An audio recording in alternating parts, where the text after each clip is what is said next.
What's going on, everybody? It's your boy AJ Red. I'm back again with another episode of the AJ Red Show, and today we're gonna discuss Lil Nas X. He done went from Old Town Road to Old Amazing Grace. Is what he out here telling the people. But before we get into all that, please, if this is your first video, please go ahead now and hit that subscribe bell so that when I do go live or upload these videos, you'll be one of the first ones to receive it. And please make sure that you drop down in the comment section and let me know what you thought about this video and the topic in which we're discussing. Also, please make sure to hit the thumbs up button. That helps me out a lot in the analytics section. I'm gonna have to stop saying that bullshit. I keep saying it to remind myself and go check it. But anyway, also make sure to share these videos with someone. Always share them with a friend, a family member, a neighbor, a co-worker, something like that. But please do not share these videos with kids because I guarantee you, I'm not responsible. So, but anyway, welcome back, cousins. It is so good to be in front of the camera again to have these discussions with y'all. But listen, it's a lot of freaky shit going on in the world today, okay? And I believe it maybe like 13 hours or so ago, Lil Nas X came out and announced that he's going to be doing a Christian album, or he has done a Christian album, and I think it's already up for grabs. I think it's already being sold. I don't know if it's Apple Music or just what, but I did have a chance to listen to the song a little bit as he put out a little snippet of it on Instagram. I did listen to it, and it wasn't all that bad. Now, I know what y'all gonna say. Listen, Lil Nas X has been in the hot seat shit many times since Old Town Road. Old Town Road, when he did that song, was his hit song that put him on the map, actually. And ever since he did that, somewhere along the way after that song came out, Lil Nas X decided that he was going to come back and inform us that he was actually gay, which I never doubted in the first place. I mean, shit, looking at him in the first place, I mean, my gaydar was just dinging off like a motherfucker was meeting gayness, gay realness, okay? But the controversy is sparking now because everybody's trying to figure out how he went from Old Town Road to doing, to openly being gay to, at some point making this satanic ass song he made a while back. I do not remember the name of it because I didn't listen to it, but I did see the video and it was pretty motherfucking dark and satanic. I will admit that. If that wasn't enough, he doubled down with selling shoes that he branded with actual blood in the soles of those shoes, which really fucked my head up. And I didn't know how the fuck to perceive him at that point because during that time, I was still defending him in my mind and in public and even in conversations I had in my private everyday to day life. As to basically he can do what the fuck he wants to do. You know, he was coming out gay. That was most of the backlash that he was getting during that time. But when he came out with them motherfucking shoes and that satanic record, I had to back up a little bit and put my church shades on and look at him and say to myself, like, you know, I'm advocating for you and everything, but I'm just trying to figure out, like, what the fuck are you doing? Then somewhere along the way, he came out with another album when he was featuring himself on Instagram and different platforms of being pregnant and all this other shit, basically giving us an indication that a new album was about to be born or a new song or something was about to be born. And now we're to the point we've arrived to the church. He wants to go down there and make Christian music. Now, I'm trying to even see where to start with this because, like I said, it came across my desk hot off the press early this morning when I arose. And I just didn't really know what to think of it at first. And I watched some of the comments that people were making about, Lil Nas X coming out saying that he was going to make a Christian album. And let me just tell y'all, church folks, and some of y'all, I thought church folk was bad. Some of y'all bad than the motherfucker with the bullshit. Y'all, oh, he's gay. He's that because that's piled on top. He's satanic and he's demonic and all this other shit. How does he figure he can jump over and do Christian music? Now, the first part of me said to myself when I saw this, I was like, now Lil Nas X need to go somewhere and sit his motherfucking ass down somewhere. I'm like, bitch, you done every motherfucking thing almost there is to do to pretty much get yourself in trouble. You know what I'm saying? With the church folk, with society in total. And I was thinking to myself, like, why of all the things that you could have done, why did you come back and irritate these people's spirit talking about now you're about to be doing a Christian album? Well, I thought about it before I got on here to make this video, and I had to think about both sides of the fence. In I'm not gonna say in Lil Nas X defense, but in Lil Nas X defense, he came to his own rescue. Basically, he said, "Why is it y'all figure I can't sing Christian music or make Christian albums and still suck dick?" Now, I'm not gonna tell you he's wrong, because at the end of the day, you got plenty of Christians out here making Christian music, and they go home and suck dick at night. They go home and eat coochie. They go home and smoke, blaze up their joints, their blunts. They go home and drink their cognac. They go home and drink their little Dos Equis and their Budweisers and shit like that. So my whole thing is, how in the fuck what he's doing is so different from everybody else? You feel me? The whole problem is, it seems like because they can't get a hold on or a handle on controlling him and what he chooses to put out, per being an artist, now is the only option is now to cast him to a fiery pits of hell and all this different shit, and basically continue to demonize all of his work. Now, the defensive part of me is saying that because I'm looking a little beyond. Now, I still can't give y'all an excuse for that satanic shit with the blood in the bottom of the shoes. I don't have an answer for that. I can't fuck with it. I'm going to just think maybe he went through his dark night of the soul or some shit, and he actually had to sit in a room, and he went through a few phases, because in the beginning, of course, he was an artist, and he couldn't just come out gay, because right off the bat, 9 times out of 10, he was going to be bashed and put out of the industry, because during that time, it wasn't so welcome. It wasn't so, it really wasn't a thing just yet. It was on the rise, you know what I'm saying? But it wasn't just there quite just yet. But even with that, him going through that moment of getting his fame and notoriety and getting his money up and all that shit, and then deciding after he did Old Town Road that he was going to retire and chill the fuck out. It seems to me that Lil Nas X went somewhere on a journey, and all of the thoughts that were in his head, whether they've been deemed good or bad in the vision of the public, he went away and went through those emotions. Fell in love, came out and told everybody he was gay. And then at some point, maybe he went to the back burner and dealt with his dark side, his evil side, if you want to say that. And now he's coming back saying this is what he wants to do after all that. Maybe he's now coming to a different light. And I'm saying that because at the end of the day, what it all boils down to, it doesn't boil down to his damnation or his soul being saved as the Christians would deem it. I'm looking at this as this is artistry. Especially as a vocalist, it's pretty much no different than a painter. A painter can paint stuff like Picasso, and I've gone to different museums and I've seen some black art. And sometimes I've seen some things that gave me chills down my spine. Per stuff like the brutality of the police, the black men, and all this stuff, and even on the day of damnation and things like that, what it would look like, or murder scenes. So I'm kind of figuring where he is a realm of artistry. Whether we understand it or not, it doesn't make it right, but it doesn't make it wrong either.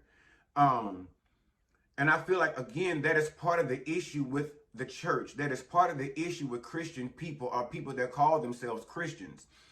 At the end of the day, if you watch this dude, if you watch this girl and seen everything that she's been through and everything that she's dealt with on a public level, yes, some may say, well, she opened the door to this shit and welcomed it by being so open about the sexuality and the dark corners of his mind being exposed to the public and things like that. But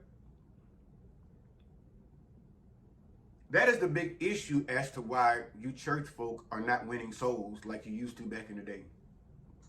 You wasn't doing too good, back there in the 80s and the 70s and the time I know I was growing up and all that different stuff. It was just basically we conformed to those ways of thinking for the simple fact of you damn near had no choice. Because you didn't have social media to teach you all the things that you know now about religion and freedom of speech and, how to be yourself and how to come out and be yourself, but still in a respective manner. Because they always say you got to conduct yourself in a certain manner. You got to walk around. You got to make sure that when they see you, that they see nothing but God all over you. And I don't understand that, because at the end of the day, We may see that on you, but we know on the inside there's some fuckery. I mean, hell, even the Pope got some motherfucking demons. You know what I mean? So it just seems to me like a lot of other artists that I've seen, Beyonce, so many others that are crossing into different genres of music, right?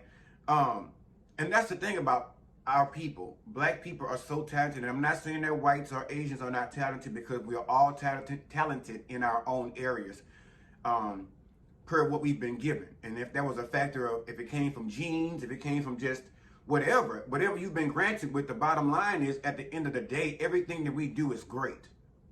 And we realized here in this day and age that we are not a race of people that would like to be locked into this box and say, oh, this is all they're good for. I mean, because if that was the case, then what was said before, decades before now, or centuries before now, when it was saying that the black man or the black person was only good for farming and rounding cattle and cleaning house and taking care of children and all that shit.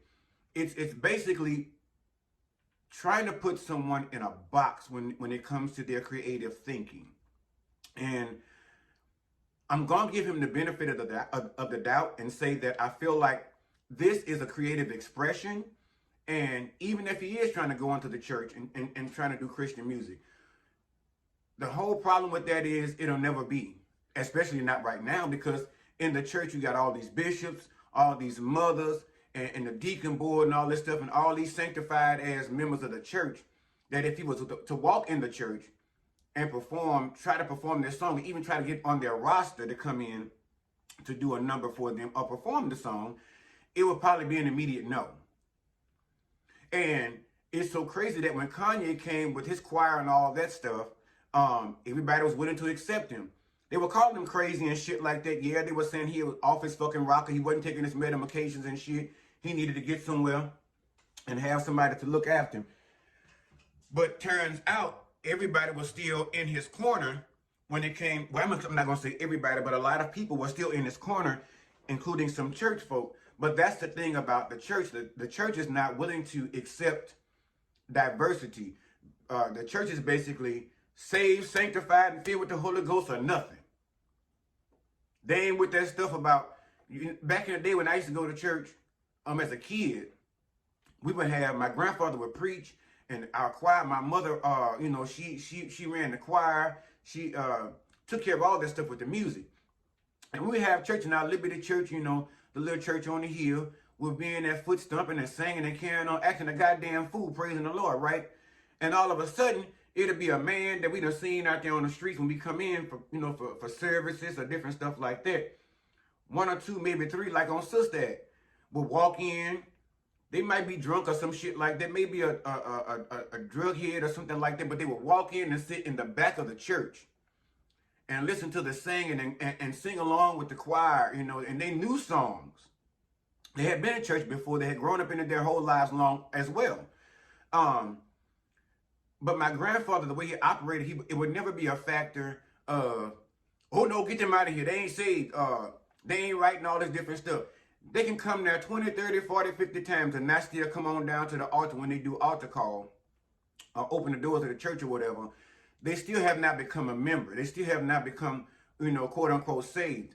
But yet anytime they came in, and not to mention a lot of times food was a factor, because we probably had pans of shit in the back, rolls and roasts and ham and all that shit back there in the bite.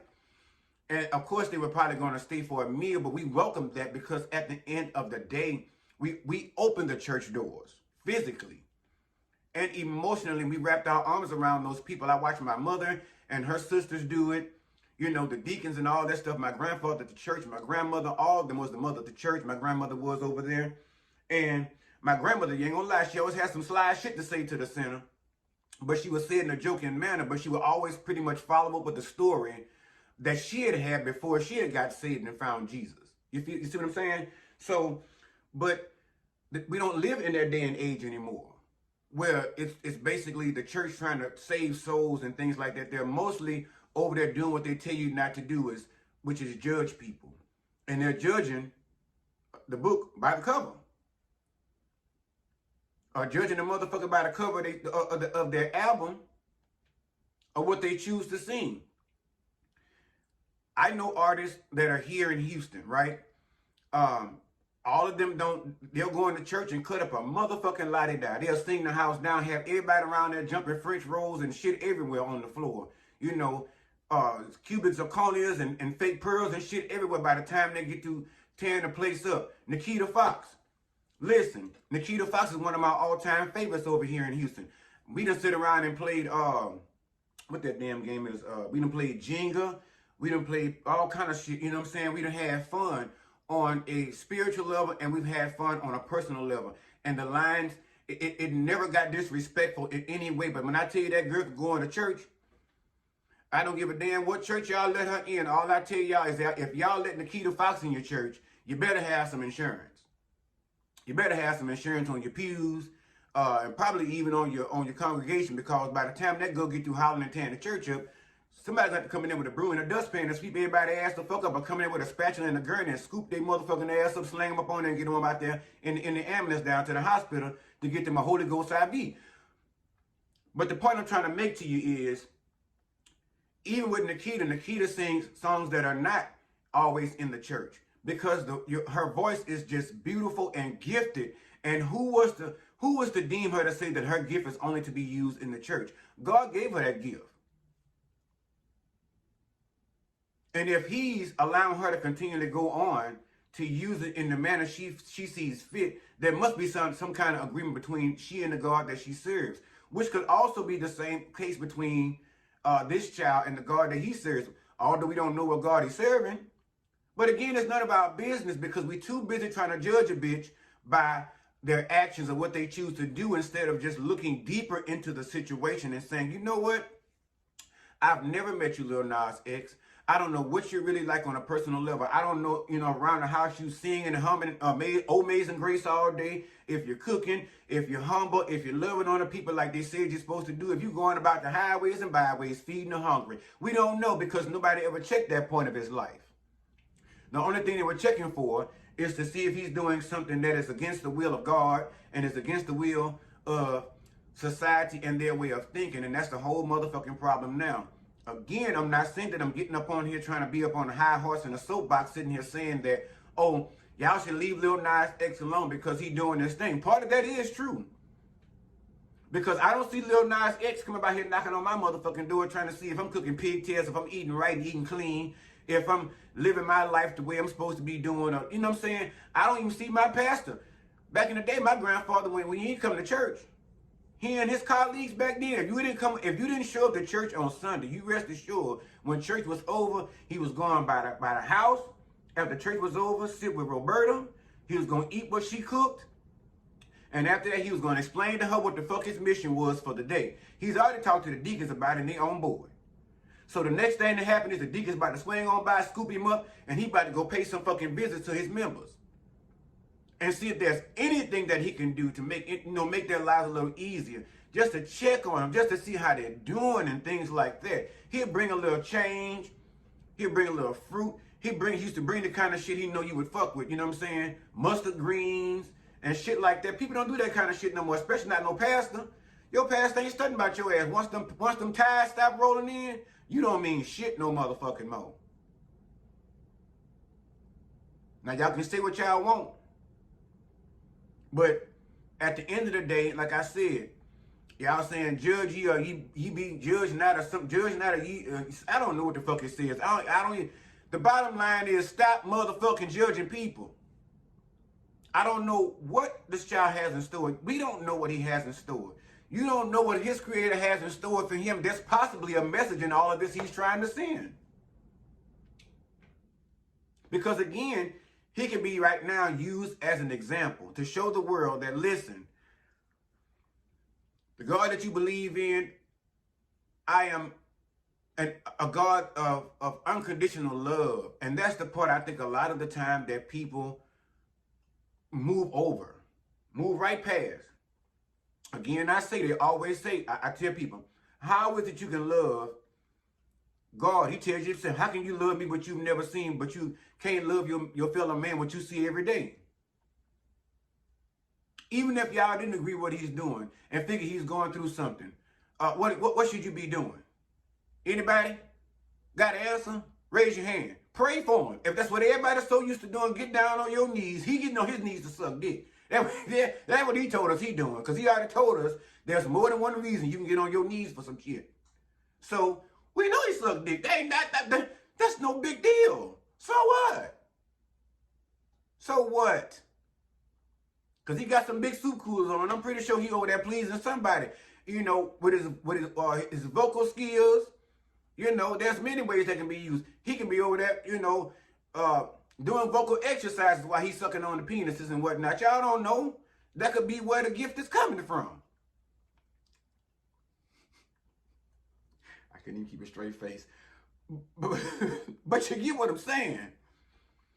Because at the end of the day, you have other gospel artists that are out here doing things that are not pleasing to God, yet in your eyesight, they still being blessed. You're still writing in the checks. You still going down to Apple Music and buying their stuff. Now, I'm not finna sit up and tell you no gospel artists I know sucking on no penises. Because I don't know none of those personal life like that. Not dare, not even if I did tell anybody. Because that's not my fucking business and it's not yours. Now, he came out and told us what he doing. So therefore, I can speak on it like Candy Bird says. I can speak about it. Because he came out with his own truth. And that's the thing about society today. We are so used to hiding behind facades and hiding behind lies and hiding behind religion and trying to be people pleasers. Hell, Beyonce came out the other day and said she tired of pleasing motherfuckers. She tired of being a people pleaser. And guess what, B? I agree with you. We're not even the same sign. She's a Virgo, I'm a Sagittarius. But at the end of the day, I can sit down with that woman and say, I definitely agree. Because at the end of the day, when you're sitting around pleasing people all the time, you are never going to be finished with that. You are never going to be done. You will never be done with pleasing people if that is your if that is your goal every time you wake up in the morning, throughout your day.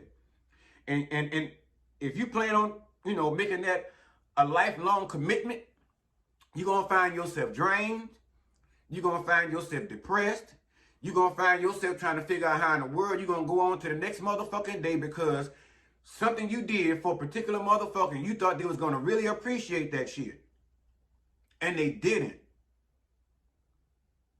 And that's the issue with the world today. Everybody's willing to issue out lashings and all this other shit verbally to other people per their actions and what they choose to do with their life. No, every decision may not be right.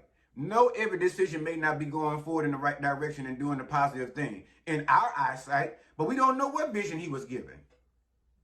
You know what I mean? We don't know what deity he serves.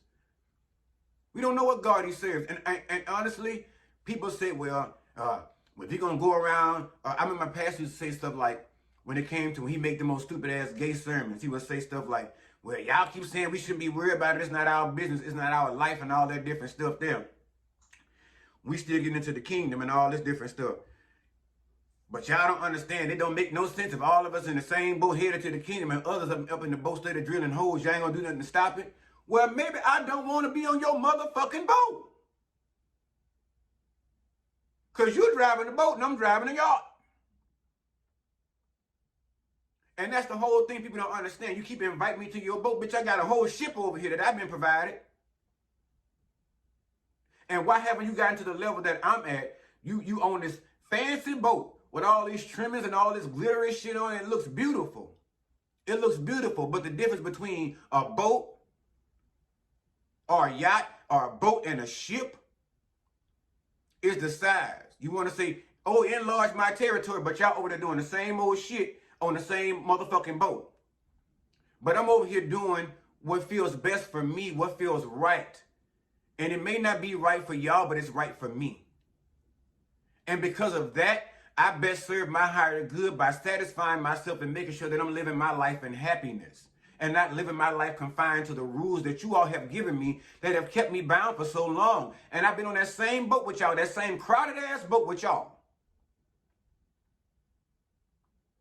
It reminds me of the story when they said it was a man. I was told a story about a doctor. It was a man that was went through a hurricane, right? And said it was flooded and everything, and the man had managed to get up on the roof because everything was flooded inside the house, and the only safe place was up on the roof. And said This man was just sitting up here praying and waiting on God to come send him some help, saying, Lord, please help me. Lord, please help me. Send me some help. I need to be saved. I need somebody to rescue me. And said, they had a canoe come by and offered the man some help to get on and come on and row to safety. See, then they had a boat come by to offer the man to come on and get on. And I might be not saying the story right, but y'all get the gist of this motherfucker. The boat come by and asked the man, say, hey, look yonder. Come on over here with us. We're going to get you to safety, get you somewhere dry and safe and warm and get your belly full of food. Oh, no, go on. I'm waiting on the Lord. I'm waiting on Jesus. Go ahead on. Then they say send a helicopter by there. Drop the rope down, man, come down there and got up on the roof and say, listen here, we come to save you. We come to get you somewhere that's warm and dry and get your belly full of food, you know, and get you some emergency help and all these things. Oh, no. I don't need y'all. I've been praying to the Lord and I'm waiting on the Lord and He's on his way and I'm going to be on about my business in a minute. He's going to come take care of it. So they go on about their business. The point I'm trying to make to you at the end of the story, what the doctor told me was sometimes people can be so blinded by values and old traditional thinking sometimes and be so stubborn, basically a jackass, to the point you don't even understand that the God you praying to or the help that you asking for has come by in 3 or 4 different ways. But you shunned it out because you don't want the help of your everyday fellow man. You looking for God himself to get up off the throne to come down there and save you. And I think in that boat, that's what everybody's waiting for. In that one little boat that Red was talking about, that's what everybody's sitting in that boat waiting for. While some of us are sitting there saying, you know what? I'm going to go to him for myself. I'm going to go to him for myself. Because ain't nothing wrong with praying with y'all. Ain't nothing wrong with asking for what God has for me with y'all. But it seems like to me, y'all crowding up the motherfucking phone lines over here, okay? So I need to get over here and get the private number to the Lord and holler at him and let him handle some things for me because his line's so clogged up over there on that number, he can't even fuck with nothing I got going on because all y'all up in here with the same shit. You feel me? So with that being said, I don't want to be in the same boat with people. I'm not the same kind of motherfucker. I'm not no regular motherfucker. You know what I'm saying? I'm unique. I'm of my own. And that I'm willing to stand 10 toes down in. Because apparently, being in that boat with y'all ain't what served me best all this time, right? And the ship just keep passing by with my name on the bitch. People on the boat saying, hey, welcome, this your shit. This your ship, come aboard. I'm still like, oh, no, I'm going to go ahead. I'm good on the boat over here with these people. Yeah, we on the boat. No, fuck that. I'm getting off the boat and getting on the yacht. Or getting on my ship. And again, I think that is what most of this is about. It's about differences and it's about opinions. And at the end of the day, our opinions don't match this baby's bank account. I know if I put my bank account up next to his shit, I had to go somewhere and sit down and drink me another cup of motherfucking coffee. Or better yet, the way I might be feeling after I see his bank account sitting up next to mine, I'm gonna need to go borrow $20 for him to go buy me a bottle of Douce and sit down somewhere and take a couple of motherfucking shots. But sometimes I think maybe with people like Lil Nas X, he may not always be doing it the way that we see fit. Is he does things a very unorthodox way, a very non-traditional way. And in some capacity, I'm proud of him because in this community, it's getting to be more LGBTQ, not famous, but driven in certain departments, in certain areas and sectors of life, right? And when I say that, it's not that it hadn't been going on, like I said, in the gospel industry or the Christian industry before. It's just the fact that now you have artists that are going into that sector already knowing their sexuality and not giving a fuck what the church thinks. Because at the end of the day, he's built a platform for himself. And you rest assured that Lil Nas X, he got fans some motherfucking way. He ain't just making no money off just putting this shit out. Now you gonna tell me if Sexy Red out there, not sexy, but if Sexy Red out there, big belly and pregnant and all, with a motherfucking half a crop top on her motherfucking ass and a pair of Days of Dirks on and some feather motherfucking slippers from the Mamie Van Dura collection, aka Marlowe's Closet, y'all gonna sit there and root for that shit? If that's the case, I'm pretty sure the church say all of them going to hell. But the crazy part about it is as much money the church making off religion, they ain't got no heaven or hell to put a bitch in. Wouldn't have no tabernacle to hold no services in if it had not been for the good and faithful servants. So at the end of the day, I will say this. Lil Nas, I don't know what your plan is, brother, or sister. I don't know what your plan is. I don't know how things work in your mind. I don't know why it is that you do the things that you do and the way you do them, but apparently at some extent we have to maybe look at it as your unorthodox gift, your unexplainable gift. You know what I'm saying? Because in the end, like he said, he's just trying to express himself as an artist. And we've allowed so many others to do it, you know. We got the Clark sisters and whatnot broke ground years ago when they brought Missy Elliott over to their team, you know, doing albums with the Clark sisters, Karen Clark, Dorinda Clark Cole, Kiara Sheard, you know, her mother and her aunt had already carved that niche. You know what I'm saying? Along with Kirk Franklin with Stomp and all that, and You Brought the Sunshine and all that different stuff way back in the day. But nobody paid attention to that because the church silenced them on a lot of levels. But they kept pushing and pushing and doing what they were doing. So the church has been working with secular artists for years. You know what I mean? And I'm thinking the biggest issue, I know for a fact the biggest issue is the fact that he's gay.